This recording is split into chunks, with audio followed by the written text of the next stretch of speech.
So this 12-year-old boy here, he's about to go to prison for life.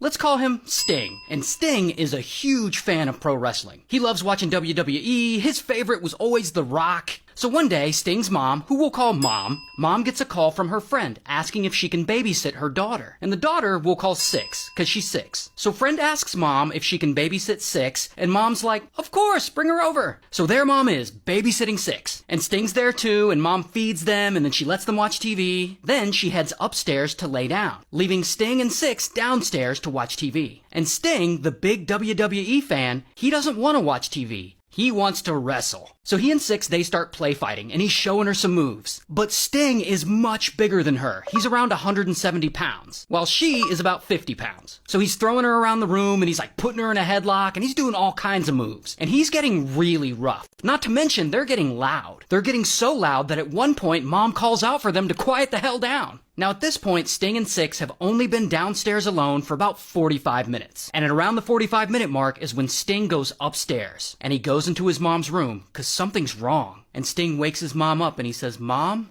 Six isn't breathing. So Mom jumps out of bed and then she rushes downstairs to check on her. And she finds Six laying there in the living room floor, not moving, unresponsive. And Mom immediately calls 911, but unfortunately, it's too late. Six doesn't make it. Sting had accidentally unalived her, being too rough with those wrestling moves. But then, the next day, the medical examiner performs an autopsy on Six, and she finds that Six has 35 injuries, including a cracked skull, a broken rib, all kinds of stuff. And because of that, the medical examiner rules Six's death a homicide, which means they have to charge 12-year-old Sting with murder. So then police go and arrest Sting, and he's 12, but here's his mugshot. And not only that, because of the way the laws are set up in that state, and because it's first-degree murder, they have to charge him as an adult. Which means if he gets found guilty, by law, he has to be sentenced to life. So then, boom, it's 2 years later. Sting is 14 years old now, and he's about to go on trial. So they come to Sting and they offer him a plea deal. Plead guilty and you won't get life in prison. Instead, you'll get 3 years of juvenile detention and 10 years probation.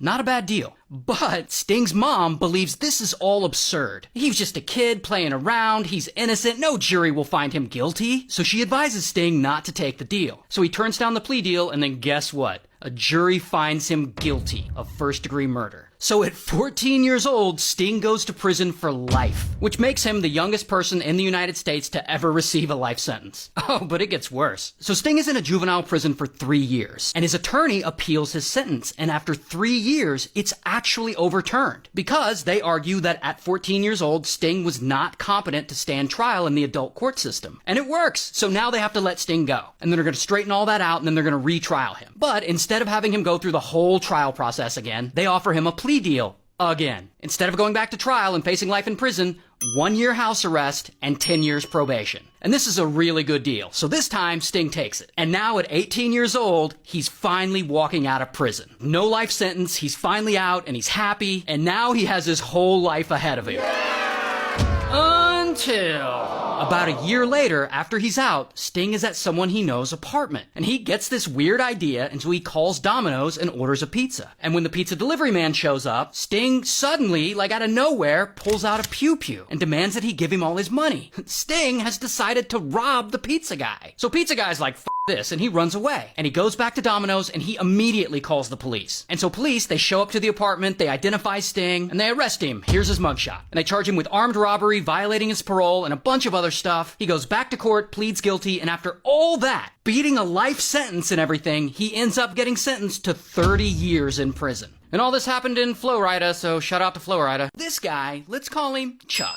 And Chuck is about to become one of the most prolific serial killers in U.S. history. So Chuck, he's a nurse, and one day he's at work, working at a hospital, and he looks down at a patient, and the patient is crying in pain. So Chuck looks at him, and Chuck is like, I really want to help this guy by putting him out of his misery. So then Chuck secretly injects the guy with a bunch of lidocaine. And the guy passes away. And I guess afterwards, Chuck feels pretty good about himself because he does it again and again and again. He'll like sneak into their room and he'll secretly spike their IV drips with insulin. And then of course the patients will pass pass away. And he does this for a while, and over time, the hospital starts to wonder, why are so many patients overdosing on insulin? And Chuck is the nurse in charge of most of those patients. So he immediately becomes a prime suspect. But unfortunately, the hospital can't quite prove that Chuck intentionally unalived anyone, so they allow him to resign. And then a month later, Chuck takes a new job at a different hospital. There, he slips 3 elderly women a heart medication they don't need, called digoxin. The digoxin, of course, kills them. Then about a year later, he's working at another hospital. And there, same thing. He unalives a 91-year-old woman with digoxin. Then he gets a job at a rehab center. And there, one night, he sneaks into a patient's room while they're sleeping. And he's got a syringe, and he's about to unalive them. But luckily, the patient wakes up and fights back. And apparently, there's some kind of struggle, and it ends with the patient having a broken arm. And so yeah, of course, then the rehab center fires Chuck. Oh, but Chuck, he just keeps on going. He, again, gets a new job at a new hospital, and there he unalives another patient with digoxin. Then he leaves that hospital and does the same thing at a new hospital. Then yet again at a different new hospital. He unalived 5 more people. So at this point, Chuck's been secretly unaliving people off and on for about 14 years. And no one has ever really caught him because no one can prove he's the one who's doing it.